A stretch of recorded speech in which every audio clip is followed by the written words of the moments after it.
Hi, I'm going to talk today about a strategy I call free minions.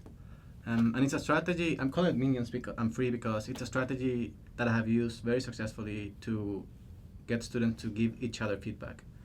Um, I came upon this strategy as a solution to a problem I had that has to do with the research and teaching, what the research and teaching tells us. The research and teaching tells us that a lot of feedback is really valuable and quick feedback is really valuable.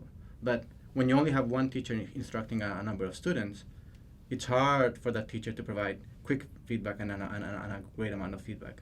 But I thought if I could get students to give each other feedback, then you can get feedback really quickly, and then you can get feedback also very a substantial amount of feedback. Um, when I started doing this strategy, I realized that the feedback that students give to each other is different from the feedback that an instructor gives, and in a certain way, it's closer to home. And because of that, I think it's also like complements the feedback that the professor and the instructor can provide. And finally, also when doing it, I realized that although initially the value or the exercise was for the student receiving feedback to get more feedback, I realized that the actual exercise of giving feedback was really important for students too. I'm going to talk specifically about how I use it, which is I've used it in writing. I think it can be generalized for any discipline, even in math or in physics or in biology.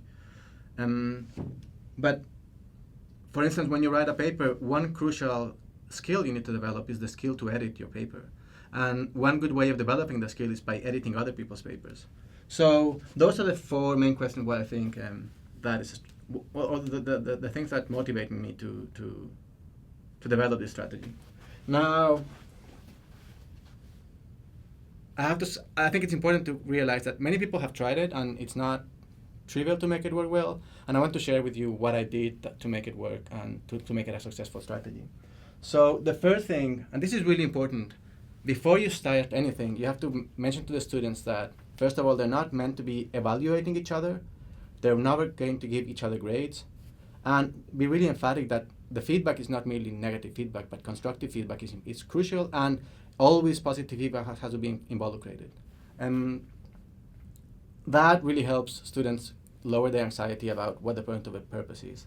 That entails also that you have to tell the students about how to phrase the feedback, like looking forward instead of looking backwards. Instead of saying like you did this wrong, or you messed up here. It's like you could have done this better in this next time. Like always thinking to the future. The second thing is that you're asking students to provide feedback on something that they don't really have a good grasp on. So you really need to focus the instructions and analyze the assignment and just ask them to do just one tiny part of it. So for instance, when I did it, in the first few weeks, all that the students were doing was finding the main sentence in the paragraph, the main point, and articulating whether there was any sentence in the paragraph that was not in line with that point, which was not supporting that point. That is something, when the instructions are focused and clear, that's something that they can all do successfully. And then they start getting trained in doing that with their other peers' work, but also with their own work.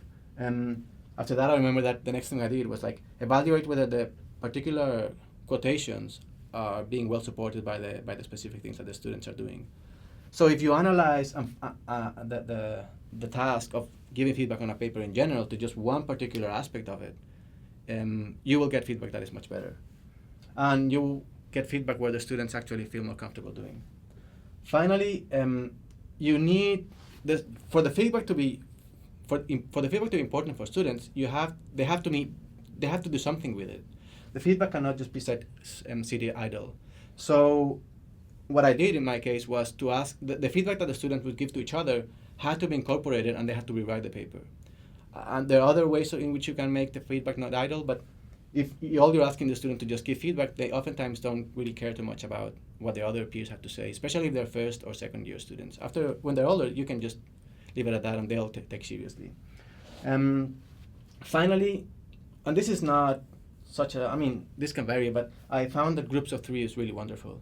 Having just one student give feedback to another is not the best idea, because sometimes the student can be very harsh or can get the things wrong. If you have two views, and the two students are saying something similar, then you as an author realize there's something wrong with it. If you have too much feedback, then it's too much. That's also something that the literature has established. a lot of feedback is good, but not too much feedback, like not enough. It has to be like a right amount, and groups of 3 is really ideal. Of course, you'll be faced with classes where you cannot put everyone in groups of 3. You'll have to make groups of 4, and then in that case, what I did was have 2 students give feedback to a third in the groups of 4.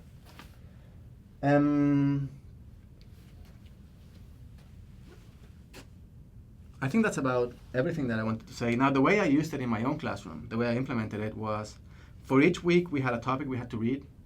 I had a question I wanted to discuss in class, and I asked students to write a paper on that question, a short paper, a 2 or 3 page paper on that question. And then the other students give feedback to the students about that question, and the students had to rewrite it. That meant that all the students had to do the reading, some of them because they were writing, and the other students because they were evaluating the writing of the student, part of which entailed evaluating the soundness of what they were saying. And it also meant that all the students were working in the writing, even though only 1/3 of them were actually writing. The students who were giving feedback were also working in the writing in a certain way. It allowed me to then see different aspects where the people would go wrong. Either they would go wrong in what they were saying or in how they were writing.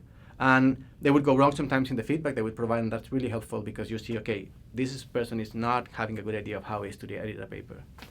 There are many different ways in which you can implement it, but at least when I've used it, these strategies have really worked for me. And I hope that this is useful and you can apply it not only to the case of writing, but to other cases in social sciences and in hard sciences.